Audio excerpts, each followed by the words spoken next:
Hello, welcome to Shad Life. I use this term, do you want to be the pilot or do you want to be the passenger, quite a bit when I'm talking about bike sizing. So what I'm going to do is I'm going to talk about how do you fit a bike if you want to be the pilot. Like that, what I mean by that is you want to be in full control of the bike. You want to have good pitch control. You want to be able to tip the bike forward. You want to be able to pull up the front end and pop off of jumps and things like that. It's very important to have the right size bike for those kind of things, because if the bike's too big for you, then you have a tendency to go off and have the back end buck on you or things like that, because the bike is taking control and you're not in control of it, which would be being the passenger, being at the mercy of what the bike's going to do rather than you having control. It's two key measurements for being in control. And so when you're doing anything technical, jumping or any of that stuff, you're going to be out of the saddle. So the measurement you want to pay attention to is the reach measurement. That's center of bottom bracket. You draw a line up, and then you start from the center of the head tube and come back, and where those two lines meet. So on this bike, it's right about here. Let's get my seat out of the way. It's right around here. I'll draw the lines here on the computer in editing mode, right?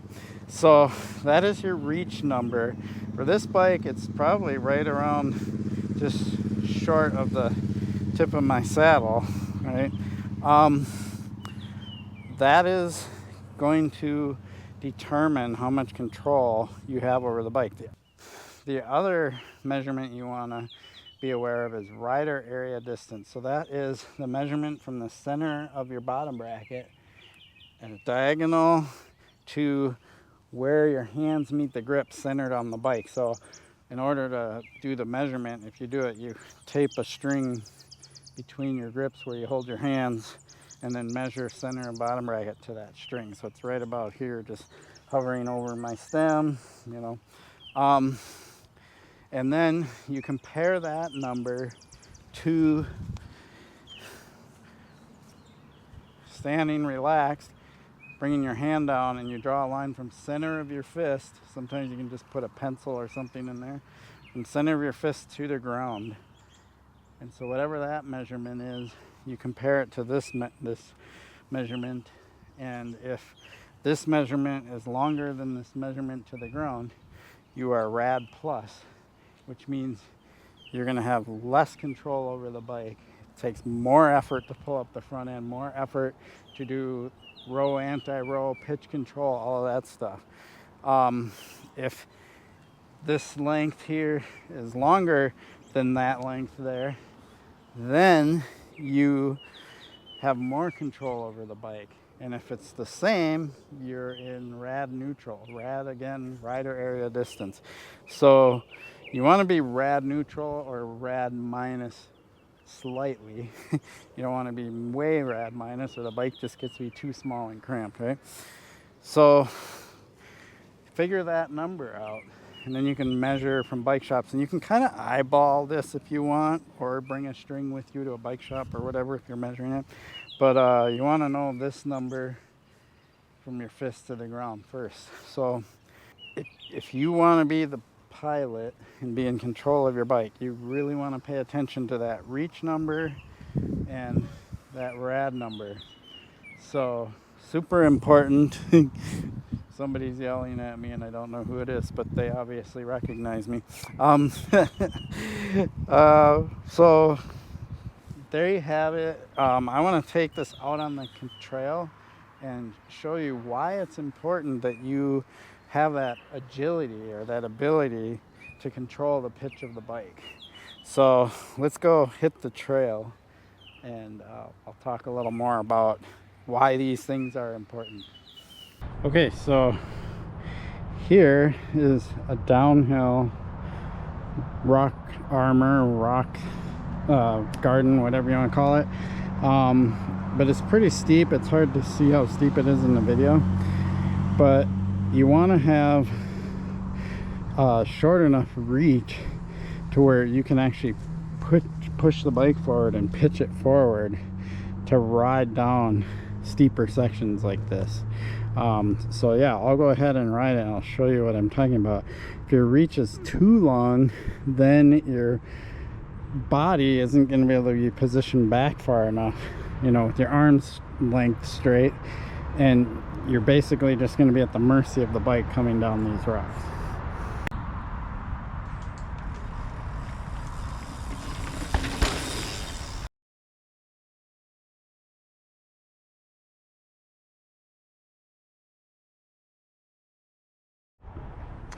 So for burns like this, you want to be able to have your weight centered as close to 50-50 on your wheels as possible, right? So if you have too long of reach, or your rad plus, you're going to be weighting the front wheel more than the rear wheel, and you're going to be kind of forward biased on the bike, which sure, you'd rather have your rear wheel slide out before your front wheel, but I prefer both wheels to kind of slide and have a nice controlled slide, and have that balanced weight distribution between wheels. So yeah, you don't want to be rad plus, and of course if you're rad minus or your bike's too short, then you're gonna, you know, if you're back too far, you're gonna weight the rear wheel and your front wheel is gonna slide out. So that would be a case where your front center is too long and you have a short rear end and too long of a front end. Then you got to really lean forward and over exaggerate to get weight on the front wheel. So we want a balanced weight between front and rear wheel.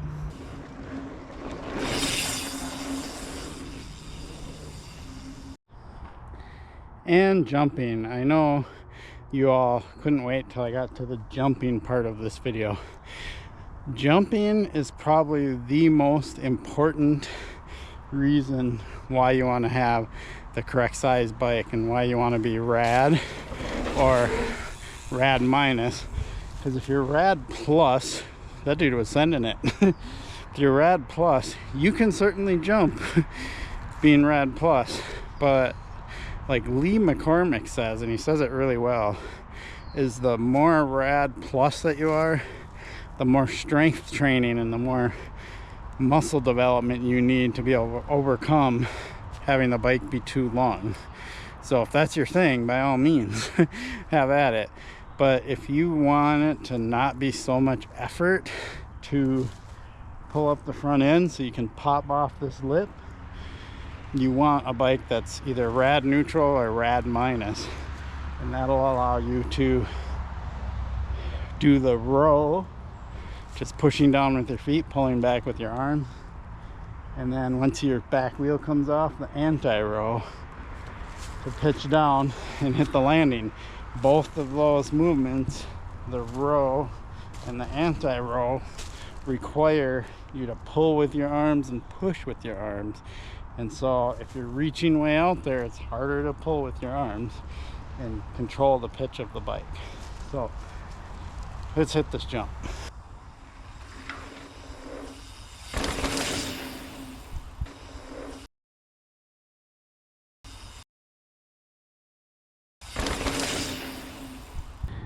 Similar to doing jumps, there's a drop here, and so on the right is a little kicker that you can hit. Let's see, well, yep. So that kicker, you can boost off of it and clear this, and in order to boost off of it, you want to be able to pull back on the bars and not have it be a lot of effort. So yeah, we'll go ahead and hit this, but this again is that kind of pitch control where you want to pull back, go off of this, and then pitch the bike forward more evenly. You don't really want to land front wheel. That one dude did. Maybe that's a style thing, I don't know, but I prefer to land both wheels at the same time, or slightly rear wheel first. So either way, let's go ahead and hit this.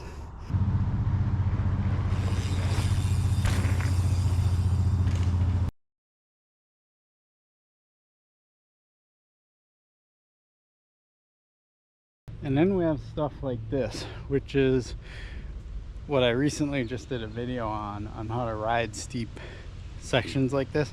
And I briefly mentioned in that video about having the correct size bike. And it's really important that your bike isn't too big for you and you're reaching really far when you come over stuff like this, because you want to be able to push the bike forward and get it to nose down, coming down something like this, and you want to be able to get your weight back behind the seat. Let's see again if I can show you how steep it is. It's pretty steep. So I'm trying to be level so you can kind of get an idea how steep it is. But yeah, you come up, you want to ride up, and if your bike is too big for you, there's a chance you would be too far away forward and you come down this, which is not a position you want to be in. You want to have your weight back, kind of drawing a line through your body and through the bike, so where your body weight and position is draws the line right between your front and rear wheel.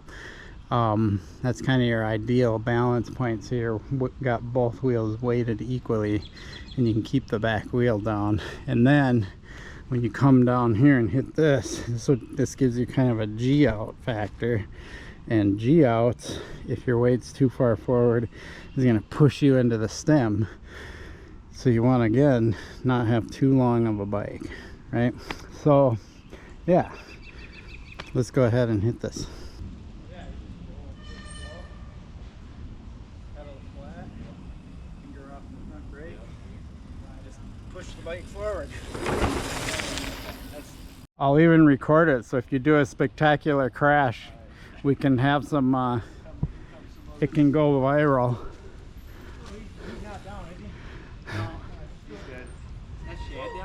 Yep, I'm filming you.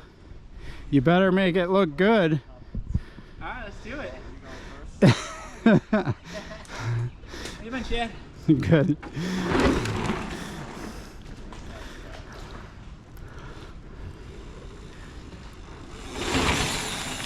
Nice.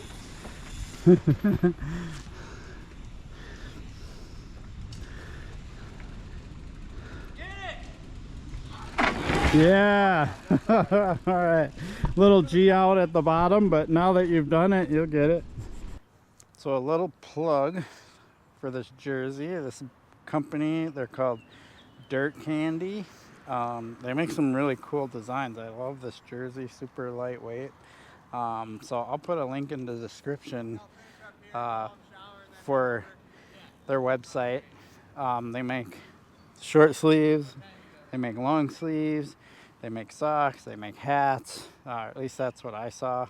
And yeah, probably one of the most comfortable jerseys I've worn in a long time. Super lightweight, so a great summer jersey. Dirt Candy, check it out in the description. Okay, so there you have it. That is why you want to have the perfect bike fit, or as close to perfect as you can get it. You can do some adjustments. You can run a shorter stem, slightly longer stem. You can run higher rise bars, lower bars, whatever, to fine tune a bike. But if your frame is too big or too small, there's not a lot you can do up here.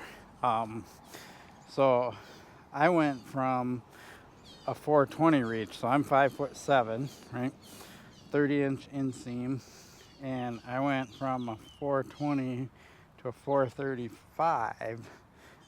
15 millimeters is a lot, so I went with a shorter stem, a little bit higher rise bar, and then with the higher rise bar, this is a BMX thing that I do, I tend to roll the bars back and line up their angle with the fork. So even though you'd think a higher rise bar would make my rad longer, it actually kind of brings it where I really like it. So those are the small adjustments I do up front. 435 is definitely pushing it for me. Like that's, you know, a little longer than I really ideally should want, or right at that point. 29-inch wheels, so it does take me a little bit more effort to toss this bike around than my previous bike, which was a Salsa Rustler with a 420 millimeter reach. The longer reach, or the geometry on this bike, does give me some advantages over the Rustler, mostly when I'm going higher speeds and over bigger stuff. And you know, especially on the bigger jumps, this bike feels really good. The smaller jumps, I feel like I have to work to pop off of them, but if they're big floater jumps, this bike just just flies. It's just so perfect. The new big wooden jump in Slaughter Pen down in Bentonville is a good example of like what I just love, a perfect floater jump. So there you have it. I hope you liked this video. I hope it helps you kind of decide what size bike you need. If you have any questions, comments, feel free to post them down below. And if you like this kind of content, please subscribe. I really appreciate your support for my channel. Peace.